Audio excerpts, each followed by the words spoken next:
오늘 성경 말씀은 시편 23편.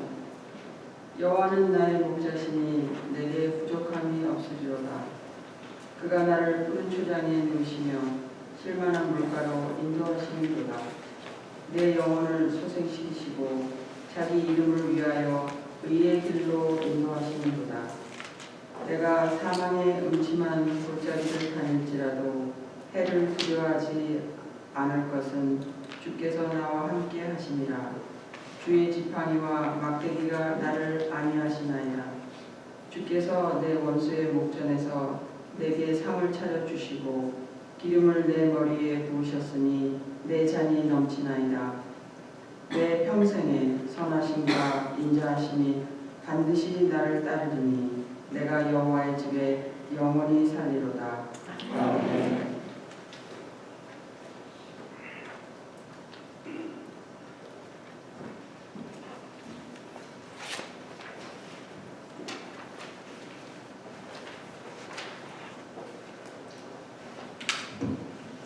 양이라는 동물은 저희 한국 사람과 그렇게 친숙하지 않은 동물이지만 이스라엘 사람들과 관계가 깊은 가축입니다. 저희 한국에서는 염소를 많이 키웠던 것으로 제가 기억을 합니다. 양은 제가 어렸을 때 본 적이 없습니다. 그렇지만 성경에는 양이 처음부터 등장을 합니다. 창세기 4장에 보면 아담의 아들 아벨이 양을 치는 자로 등장하기 때문에 성경에서 가장 먼저 이름이 기록된 동물이 바로 양입니다.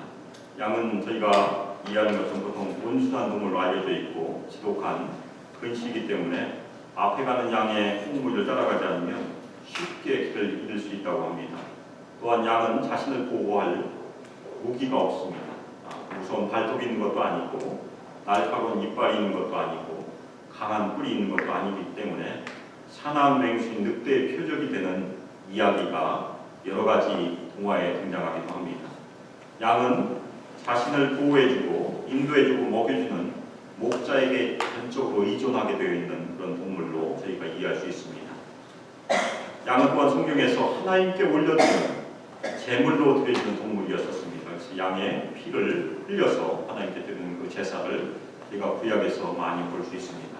마찬가지로 예수님께서 자신의 생명을 들여서 많은 사람의 대성물이 되시는 그 사건을 표현하기 위해서 예수님이 하나님의 어린 양으로 불리우셨습니다. 그래서 예수님과도 상징적으로 잘 연결되는 그런 동물이 양이라는 동물입니다. 그러나 양이라는 온순한 이미지와 하얀 털 색깔이 드는 깨끗한 이미지와는 달리 어느 목사님의 설교 예화에 의하면 양도 말을 잘 안 듣는 양이 많다고 합니다. 아주 고집이 세다고 합니다. 그리고 양은 또 멀리서 보면 털이 굉장히 깨끗해 보이지만 가까이 가보면 양도 털에 얼룩이 많이 있고 오물이 많이 묻어 있다고 합니다. 당연히 흙 위에서 둥글게 되니까 양도 더럽게 되어 있을 것입니다. 이러한 양의 이미지는 어떻게 보면 저희들의 모습과 많이 닮아 있습니다. 저희들도 고집스러워서 하나님의 인도하심에 끝까지 저항할 때가 있습니다. 그리고 저희가 겉으로는 깨끗해 보이려고 애를 쓰지만 속은 죄로 물들어 있는 인간의 죄된 모습과 이 양의 모습이 많이 닮아 있습니다. 오늘 말씀에서는 이 연약한 양의 모습과 그 양을 인도하시는 목자 되는 하나님의 모습이 잘 그려져 있는 그런 시편을 저희가 같이 살펴봅니다. 오늘 시편은 그리스도인들이 가장 좋아하는 시편입니다. 아마 투표를 하면 당연히 1등을 하게 될 것입니다. 많은 분들이 아마 이 시편을 전체적으로 암송하실 것이고 하나님을 사랑하는 사람들이 오랫동안 사랑했던 시편이며 심지어는 그리스도인이 아닌 사람들도 이 시편을 많이 알고 있다고 합니다. 오늘 시편은 특별히 하나님과 하나님의 백성 관계를 이스라엘 백성들이 아주 잘하는 그런 정황으로 상징적으로 잘 표현해주고 있습니다. 그것이 목자와 양이라는 관계고 5절에 가면 또 하나의 그 중요한 상징이 있습니다. 두 가지 상징이 오늘 시편에 있는 하나는 목자와 양, 5절에는 또 우리 잔치라는 뱅퀴, 잔치라는 그런 주인과 손님이라는 그런 이미지가 두 가지 이미지가 같이 포함되어 있는 그런 시편입니다. 첫 번째, 하나님과 하나님의 백성의 관계, 이 관계에서 저희가 알 수 있는 것은 무엇입니까? 첫 번째는 하나님은 목자이시라는 것입니다. 하나님은 목자로서 그분의 백성들의 영적이며 육신적인 행복과 안녕을 제공해 주신 분으로 오늘 시편 처음에 등장을 합니다. 그래서 오늘 시편은 먼저 하나님을 목자로 비유함으로 시작합니다. 여호와는 나의 목자이십니다. 그것이 시편 20편의 제목이기도 하고 중요한 주제이기도 합니다. 그리고 여호와 하나님께서 목자이시기 때문에 목자가 하는 여러 가지 일들을 상징으로 보여주면서 하나님이 어떠한 분이신지를 오늘 시편은 잘 보여주고 있습니다. 여러 가지 그 일들을 저희가 보여주는데 하나씩 살펴보겠습니다. 첫 번째는 여호와 하나님은 목자로서 우리를 푸른 풀밭에 누이신다는 그 상징을 통해서 하나님은 우리들의 영적인 필요와 실적인 필요를 사랑으로 공급하여 주시는 목자와 같은 존재임을 보여주고 있습니다. 그 푸른 초장하면 무엇을 생각하실 수 있겠습니까?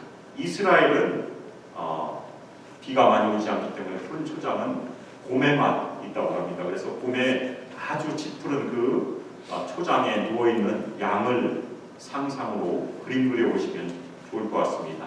그래서 푸른 초장이라는 것은 양들이 먹을 수 있는 많은 풀들이 있는 양식이 풍부한 그런 그림으로 저희가 이해할 수 있습니다. 그래서 하나님께서는 우리를 돌보시되 우리가 필요한 영적인 양식과 실적인 양식을 풍성하게 공급하여 주신 분이 풀밭에서 저희가 얻을 수 있는 중요한 교훈입니다.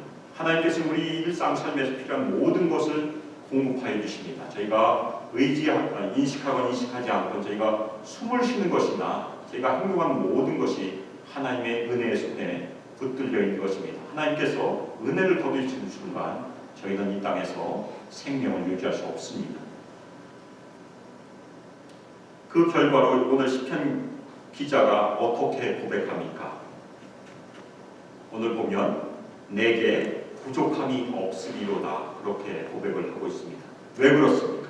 하나님께서 공급하여 주시기 때문에 부족함이 없는 것입니다. 그것이 첫 번째 고백입니다. 오늘 시편을 통해서 이 시편 기자는 여러 번 하나님께 고백을 올려드리는데 그 중에 첫 번째가 내게 부족함이 없으리로다.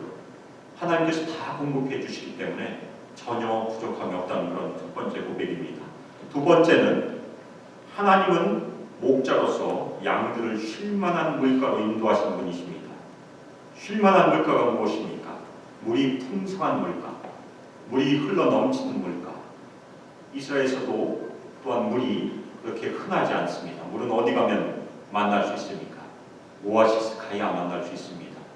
제가 한 번은 라스베가스를 방문한 적이 있습니다. 저희 워크숍이 있어서 LA에서 비행기를 내려서 그 도로가 하나밖에 없다는 그 도로를 타고 계속 가는데 계속 가다 보면 광야죠.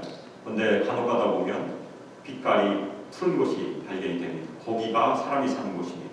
왜냐하면 거기에 물이 있기 때문에 그렇습니다. 마찬가지로 이스라엘에서도 광야에서는 당연히 물이 있는 곳은 한정되어 있습니다. 그리고 물이 한정되어 있기 때문에 양들은 정오에만 물을 먹었다고 합니다. 그런데 이 쉴만한 물가는 물을 먹는 시간에 제한이 없다는 것입니다. 양들이 물을 먹고 싶을 때는 항상 와서 물을 먹을 수 있는 항상 흘러넘친 그 물가가 쉴만한 물가라는 것입니다. 신약에서는 저희가 어떤 물을 얻을 수 있습니까? 예수님께서 저희에게 생수를 공급하여 주신 분으로 요한복음에서 등장합니다. 생명을 주는 샘물이 사실은 쉴만한 물가와 잘 연결되는 것입니다. 우리는 예수님을 믿기만 하면 바로 그 생명의 샘물을 얻을 수 있습니다. 또 하나 중요한 이 물의 기능이 무엇입니까? 이 양들이 먼지가 많이 묻어있고 상처가 있을 때 이 물은 그 상처를 씻어주고 그 더러움을 씻겨주는 그런 역할을 합니다. 그래서 여호와 하나님께서는 우리들의 죄를 씻어주시고 우리 삶의 여러 가지 어려움이나 혼란 가운데 받은 상처들도 씻어주시는 그런 중요한 기능이 바로 이 쉴만한 물가로부터 얻는 물의 기능입니다. 그래서 하나님께서는 저희 영혼을 소생시키기 위하여 이 물로서 생명의 샘물로 저희에게 공급하여 주시는 분으로 저희가 이 목자라는 의미에서 얻을 수 있는 그런 교훈입니다. 이 영혼을 소생시키다는 표현은 여호와 하나님께서 우리들의 죄를 용서하시고 새롭게 하심으로써 우리의 영적이며 육신적인 모습을 원래 상태로 돌려놓는 것입니다.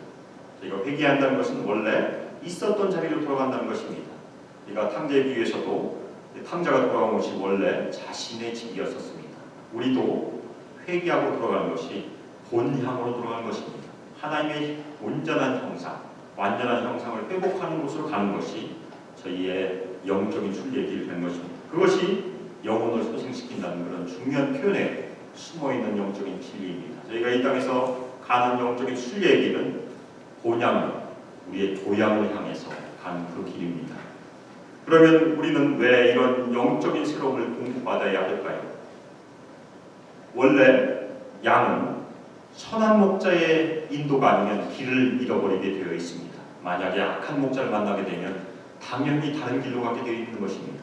마찬가지로 우리도 길을 쉽게 잃어버릴 수 있다는 것입니다. 선한 인도자가 아니면, 하나님이 아니시면, 예수 그리스도의 인도가 아니면 우리도 길을 잃어버릴 수 있기 때문에 우리의 영적인 방황 상태가 우리의 약점이기 때문에 선한 인도자의 인도가 필요한 것입니다. 우리의 그런 영적인 약함과 방황 상태를 이사야서 53장 6절 상반절에 이렇게 표현합니다. 우리는 다 양 같아서 그릇 행하여 각기 제 길로 갔거늘. 양은 인도자가 없으면 딴 길로 가게 되어 있는 것입니다. 그래서 여호와 하나님께서 친히 우리의 목자가 되시고 우리를 다른 길로 인도하신 것입니다. 누가복음 15장에도 예수님께서 잃어버린 양을 찾는 목자로 등장하십니다. 잃어버린 양은 어떤 양입니까? 회개가 필요한 양입니다. 저희 모두 회개가 필요했던 잃어버린 양이었고 회개했기 때문에 하나님께 회복된 구원받은 양이 된 것입니다. 그래서 저희는 자신의 더러움을 회개하고 하나님께 돌아오는 잃어버린 양 같은 존재였었고 그런 존재인 우리들을 하나님께서 상처를 치유하시고 우리의 영적인 모든 상처를 회복해 하시고 영적으로 새롭게 하신 것이 사실은 구원의 사건입니다. 하나님은 또한 목자로서 우리를 바른 길로 인도하시는 분입니다. 바른 길은 어디입니까? 양은 저녁이 되면 집으로 돌아가게 되어 있습니다. 목자의 인도에 따라서 자신이 거하는 무리로 가게 되어 있습니다. 바로 그 길이 바른 길입니다. 자신의 집으로 가는 안전한 길이 바로 바른 길입니다. 그 바른 길은 두 가지 의미가 있습니다. 하나는 진짜 바른 길이고 또 하나는 의를 이루는 길이기도 합니다. 신약과 저희가 연결해 보면 의를 이루는 길이 무엇입니까? 예수 그리스도께서 열어놓으신 새롭고 산 길, 히브리서에 나와 있는 바로 그것이 의를 이루는 길입니다. 우리가 예수님을 믿고 그 예수님의 발자취를 따를 때 그것이 우리를 인도하는 영적인 본향으로 가는 바른 길이고 그것이 바로 하나님의 의를 이루는 의로운 길이 되는 것입니다. 그래서 오늘 목자는 저희 모두를 바른 길, 의로운 길로 인도하신 목자고 하나님을 표현하고 있는 것입니다. 하나님께서는 그 의로운 길로 저희를 인도하신 이유가 하나님의 이름을 위해서 한다고 오늘 시편 기자는 얘기하고 있습니다. 하나님의 이름이라는 것은 하나님의 명예이고 하나님의 평판이라는 것입니다.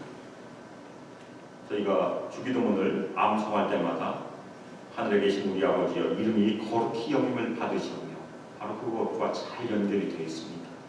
하나님께서 저희를 보호하시고 인도하시고 우리를 영적인 본향으로 바른 길로 인도하실 때 하나님의 이름이 높아지고 하나님의 명예가 높아지며 하나님의 평판이 지켜지기 때문에 저희를 지켜주신 것으로 저희가 이해할 수 있습니다. 이 하나님의 의를 이루는 길로 인도하시는 신약에서도 등장을 합니다. 바로 요한복음 6장 39절에 하나님께서 예수님께 주신 모든 자들을 예수께서 잃어버리지 아니하신다라고 말씀하신 것에서 저희가 찾을 수 있습니다. 요한복음 6장 39절에 보면 나를 보내신 이의 뜻은 내게 주신 자 중에 내가 하나도 잃어버리지 아니하고 마지막 날에 다시 살리는 이것입니다. 하나님께서 잃어버린 양을 예수님께 맡기시면 예수님은 반드시 구원하십니다. 그것이 예수님의 약속이며 예수님께서 하신 일이었습니다. 하나님은 또한 목자로서 어려울 때 삶의 위기의 순간에 우리 모두를 지켜주십니다. 시편 1년 특별히 사망의 음침한 골짜기라는 단어를 쓰고 있습니다. 이 사망의 음침한 골짜기는 저희의 생명이 위협을 당하는 그런 위기를 표현하고 있습니다. 저희 중에서도 아마 그런 생명의 위기를 겪어보신 분들이 많이 계실 것입니다. 저도 여러 번 그런 경험을 했었습니다. 오늘 EM 설교를 할 때 제가 그 경험을 했었는데, 어느 날 안산 출장을 다녀오는 길 중에서 제 옆에서 화물차가 지나갈 때 갑자기 꽝 하는 소리가 제 옆에서 들렸습니다. 너무나 비가 많이 와서 제가 확인할 볼 돌이 없었는데 톨게이트 와서 문을 열고 제가 제 유리창을 열고 그 차 옆구리를 만져보았습니다. 그런데 구멍이 났는데 그 구멍은 제 손가락이 충분히 들어갈 정도로 큰 구멍이었습니다. 만일 무엇이 날아왔는지 잘 모르겠지만 그것이 유리창으로 날아왔으면 저는 하나님께 갔을 것입니다. 하나님의 은혜 가운데 제 생명을 지켜주셨던 한 번의 경험이었습니다. 저희 모두가 그런 생명의 위협에서 하나님께서 지켜주신 경험들을 많이 가지고 계실 것입니다. 저희 인생 가운데 저희는 많은 역경들을 통과하고 있습니다. 그 어려움에서 오늘 시편 기자는 두려워하지 않는다고 고백을 하고 있습니다. 왜 두려워하지 않습니까? 바로 하나님께서 함께 하시기 때문에 두려워하지 않는다고 시편 기자는 고백하고 있습니다. 그런데 오늘 시편은 바로 이 부분에서 그동안에는 하나님을 그라고 표현했다가 하나님을 당신으로 표현하는 그런 고백으로 바뀝니다. 바로 하나님께 드린 기도, 찬송으로 바뀌는 장면이 바로 여기입니다. 제가 다시 말씀드리면 바로 이 구절은 이렇게 말씀드릴 수 있습니다. 내가 두려워하지 않을 것은 하나님 당신께서 나와 함께 하시기 때문입니다. 이런 찬양과 기도를 드린 것이 바로 이 구절에서 등장을 합니다. 이 시편 기자의 고백은 우리들의 삶 가운데 우리의 생명을 보호하시고 우리의 필요를 공급하시기 위해 자신의 임재를 나타내시는 하나님에 대한 우리들의 고백도 된 것입니다. 하나님께서 우리와 함께 하시기 때문에 우리가 두려워하지 않을 수 있는 것입니다. 바로 하나님께서 함께 하신다는 이 표현은 어디에서 또한 등장합니까? 마태복음에 보면 임마누엘 하나님께서 우리와 함께 계시는 그 장면이, 예수님께서 이 땅에 오신 것이 바로 하나님께서 함께 하시는 그런 장면이었습니다. 임마누엘 하나님, 우리와 함께 하신 하나님께서 우리의 생명을 지켜주시고 지금도 함께 하신다는 것이 우리의 고백이며 우리의 신앙입니다. 그래서 임마누엘 하나님께서 우리를 보호하시는 방식은 시편 기자는 당신의 지팡이와 막대기가 나를 안위합니다. 여기에서도 하나님께 드리는 기도로 되어 있습니다. 당신의 지팡이 그리고 당신의 막대기가 나를 위로하고 있습니다. 그래서 아마 많은 목사님들이 그 시편을 설교할 때 이 지팡이와 막대기를 설명해 주신 것을 기억할 것입니다. 지팡이는 짧기 때문에 보통은 양의 숫자를 셀 때 사용하거나 양이 말을 안 들을 때 징계할 때 사용하는 그런 막대기라고 합니다. 그런데 큰 막대기는 부정에 빠져 있는 위험에 빠진 양을 건져내거나 양을 늑대로부터 보호할 때 쓰는 그런 긴 막대기라고 합니다. 그래서 지팡이와 막대기라는 이 상징은 하나님께서 우리가 인생의 어려운 시기를 통과할 때 우리를 돌보시고 보호하시며 우리를 경책하시는 그런 하나님의 도구로 저희가 이해할 수 있습니다. 그래서 하나님께서는 저희의 인생의 어려운 시기에 우리에게 위로를 주시며 우리를 돌보시며 보호하시는 분이심을 바로 이 지팡이와 막대기를 통해서 말씀해 주고 있습니다. 두 번째, 5절부터 시작하는 두 번째 상징은 바로 주인입니다. 하늘 잔치, 천국 잔치로 초청하신 주인으로서 하나님께서 등장하십니다. 이제까지는 푸른 목초지가 정경이었다면 그 푸른 목초지가 풍성한 식탁의 자리로 바뀌는 장면이 5절 말씀입니다. 5절에 보면 주께서 내 원수의 목전에서 내게 상을 차려주시고 기름으로 내 머리에 부으셨으니 내 잔이 넘치나이다. 이렇게 기록되어 있습니다. 이 상은 바로 밥상을 뜻합니다. 저희가 공부 잘했을 때 받는 상이 아니고 우리 식탁의 상을 의미하고 있습니다. 하나님께서는 우리에게 풍성한 식탁을 차려주신 분이십니다. 하나님께서는 당연히 우리의 영적인 음식인 하나님의 말씀뿐만이 아니라 우리가 필요한 육신적인 음식까지도 다 공급하여 주시는 은혜와 자비가 풍성하신 하나님이라는 것이 바로 이 식탁의 자리에서 저희가 얻을 수 있는 중요한 진리입니다. 우리가 예수를 믿고 구원받았다는 것이 무엇을 의미합니까? 예수님께서 세리와 죄인들을 불러 모으시고 마태집에서 한 것이 무엇입니까? 풍성한 잔치를 벌이셨습니다. 여러 번 잔치의 장면이 신약 성경에서 등장을 합니다. 그것은 바로 저희가 천국에 갔을 때 영원히 하나님과 함께하는 천국 잔치를 모형으로 보여주는 그런 축소판이며, 바로 오늘 이 상을 차려주신다는 그 의미도 하나님께서 예수 그리스도를 믿고 구원받은 우리 모두를 천국 잔치로 불러주셨다는, 초청하셨다는 것을 저에게 보여주고 있습니다. 특별히 오늘 이 구절에서 내 원수의 목전에서라는 표현을 우리는 발견할 수 있습니다. 상을 차려주시되 우리의 원수의 바로 코앞에서 상을 차려주신다는 것입니다. 그러면 원수는 얼마나 당황하겠습니까? 자기가 그 사람을 삼키려고 하는데 주인 되신 하나님께서 그 원수의 바로 눈앞에서 자신의 손님을 지켜주시고 보호하신다는 그런 장면입니다. 이 구절은 당시 근동문화에서 알 수 있듯이 초청받은 손님은 어떤 비용이나 희생을 치르더라도 주인이 보호하기 때문에 안전하다는 그 이미지에서 저희가 얻어오는 그런 상징입니다. 하나님께서 우리를 위협하는 어떤 사람이나 어떤 상황의 목전에서도, 그 코앞에서도 우리를 지켜주시고 우리의 필요한 양식을 공급하여 주시고 안전을 공급하여 주신다는 그런 이미지를 이 상에서, 상을 차려주시는 분에서 저희가 얻을 수 있는 중요한 진리입니다. 우리 신앙생활 가운데 우리를 괴롭게 하는 사람들이 간혹 있습니다. 그런데 예기치 않게 저희들도 하나님께서 베푸시는 그런 공급을 경험할 때가 있습니다. 아마 우리 성도들께서도 그런 경험을 하신 분들 꽤 있을 것입니다.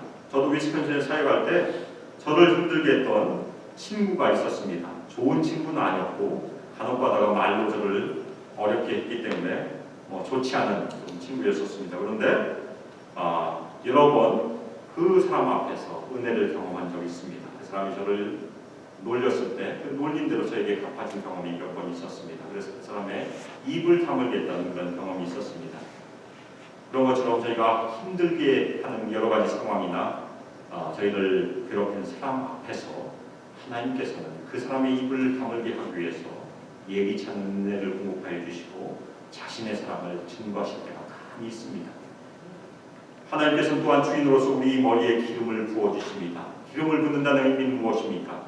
당시 중동의 그 뜨거운 태양빛 아래서, 모래바람 아래서 저희가 피부가 거칠어지고 상했을 때 기름을 부으심으로 저희 상처를 치유해 주시며 피부를 새롭게 하시며 저에게 기쁨을 주신다는 중요한 의미가 있습니다. 하나님께서는 우리에게 기름을 부어주신 것처럼 풍성한 기쁨을 선물로 주시며 위로를 선물로 주시는 자비로우시며 은혜로우신 하나님으로 바로 이 구절에서 등장하고 계십니다. 이런 은혜가 풍성한 주님으로서의 하나님에 대해 시편 기자는 내 잔이 넘치나이다 고백을 합니다. 이 잔은 절대 고난의 잔이 아닙니다. 예수님께서 이 잔을 내가 받겠느냐 할 때는 고난의 잔이 분명하지만 오늘 이 시편에 나오는 잔은 바로 기쁨의 잔이며 환희의 잔이며 만족의 잔입니다. 하나님께서는 저희가 필요한 것을 넘치도록 내 잔이 넘치도록 부어주신 하나님이십니다. 그래서 그 하나님께서 많은 좋은 것들을 채워주시며 감사함으로 찬양하고 하나님께 나가는 고백이 내 잔이 넘치나이다라는 그 고백입니다. 사랑하는 여러분, 이 고백이 현재 우리의 고백이 되고 있는지 한번 생각해 보시기 바랍니다. 하나님, 내 잔이 넘치나이다 지금 고백하실 수 있겠습니까? 만일 그런 고백이 현재 우리의 삶에서 나오지 않는다면, 우리 마음에서 나오지 않는다면 저희가 기도해야 될 것은 바로 그 고백, 하나님 내 잔이 넘치나이다의 그 고백이 우리 심중에서 나올 수 있도록 계속 기도해야 될 것입니다. 끝으로 6절에서 보면 하나님의 공급하심과 은혜를 체험한 하나님의 백성들의 결심과 고백이 등장합니다. 하나님의 백성들은 하나님과의 지속되는 교제를 소망해야 하는 것이 하나님의 백성들의 고백입니다. 시편 기자는 자신의 평생에 하나님의 선하심과 인자심이 따를 것이라고 찬양을 함으로 주님께 나갑니다. 1절부터 5절까지 목자로서의 하나님의 사랑과 주인으로서의 하나님의 풍성한 사랑을 묵상하는 결과가 6절 전반전입니다.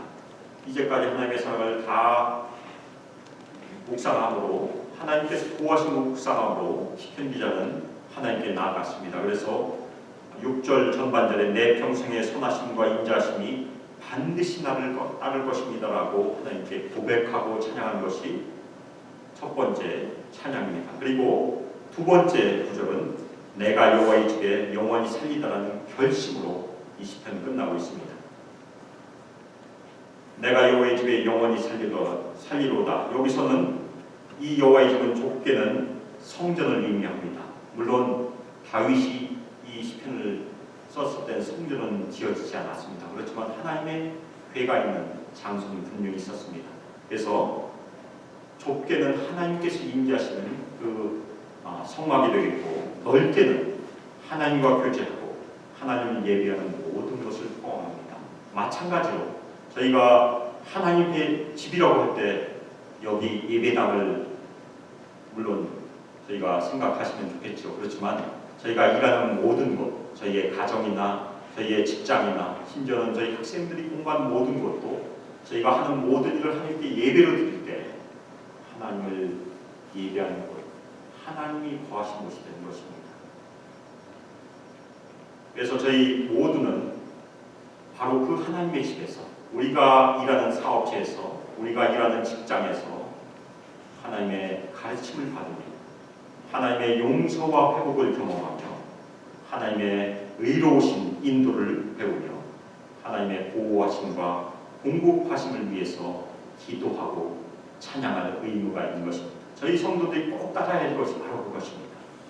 그래서 하나님의 풍성한 공급하심을 찾을 수 있는 곳에 늘 저희의 삶을 드리며 하나님의 초청에 아멘함으로 응답하는 것이 저희 성도들이 드려야 되는 그런 대답입니다. 저희 그리스도인들도 당연히 하나님의 영원한 집인 천상의 성전을 소망해야 합니다. 이 땅에 있는 집은 언젠가는 무너지게 되어 있습니다.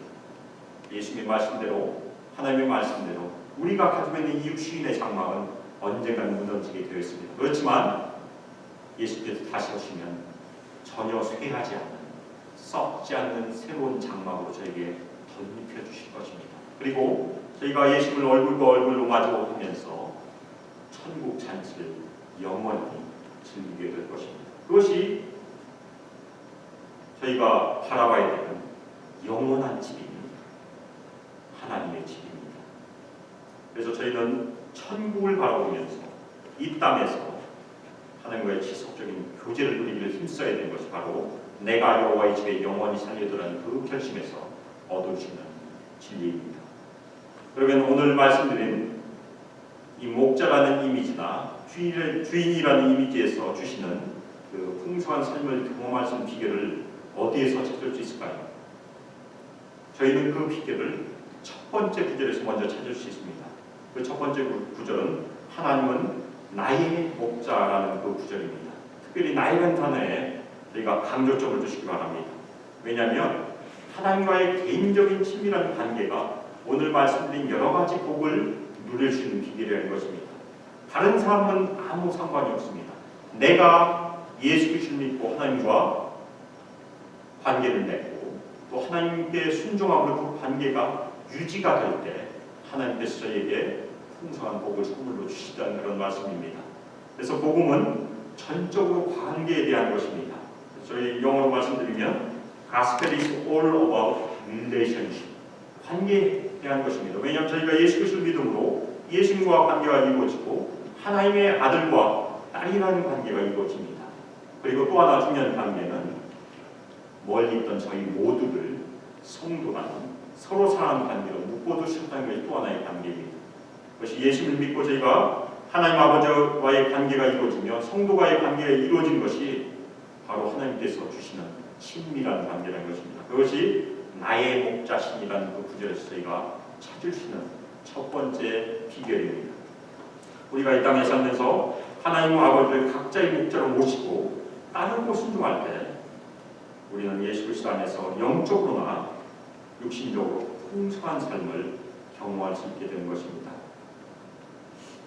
저희 다시 한번 해보겠습니다. 하나님은 나의 목자이십니다.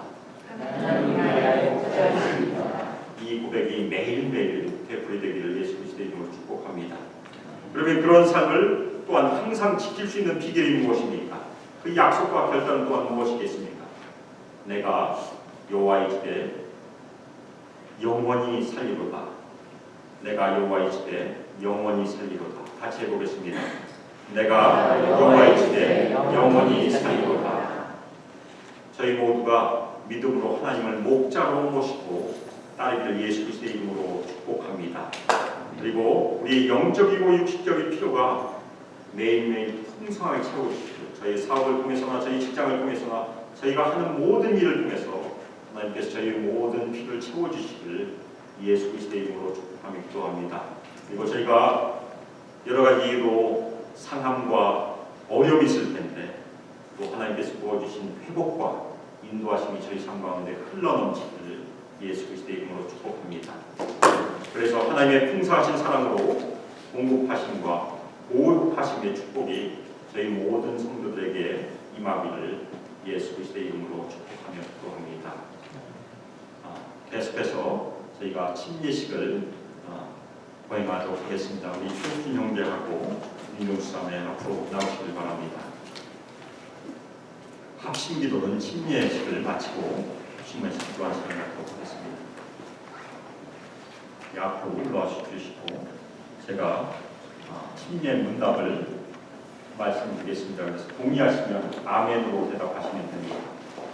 첫 번째, 예수님께서 우리를 죄에서 구원하시려고 인간의 모습으로 이 땅에 오셨고 우리의 죄를 대속하기 위해서 십자가에 달려 돌아가셨고 죽은 지 3일 만에 부활하셨고 하늘에 오셔서 하나님 우편에 앉아 계심을 믿으십니까?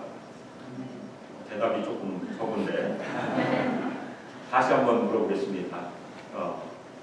이 진리에 동의하십니까? 예. 여러분은 우리 최욱신 형제와 윤정수 자매께서는 죄를 회개하고 예수님을 구세주와 주인으로 마음으로 믿고 입으로 시인하셨습니까?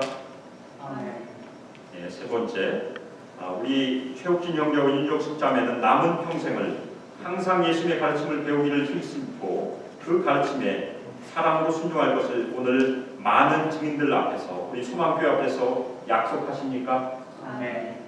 예, 아멘. 여러분은 우리 최욱진 형제와 윤종숙 자매는 예수를 믿는 믿음의 증거를 친구들, 가족이나 친지들 그리고 우리 두 분의 자녀들에게 사랑으로 전하고 가르치실 것을 약속하십니까? 아멘. 다섯 번째 마지막 질문입니다. 우리 최욱진 형제와 윤종숙 자매는 예수님께서 머리 되신 여러분이 우리 두 분이 속한 소망교회에서 예수님께서 명하신 서로 사랑을 실천하고 교회를 자신에게 부여된 여러 은사들로 성실하게 섬길 것을 약속하십니까? 아멘. 예, 감사합니다. 그러면 저희가 나가서 침례복을 갈아입고 침례탕으로 들어가도록 하겠습니다.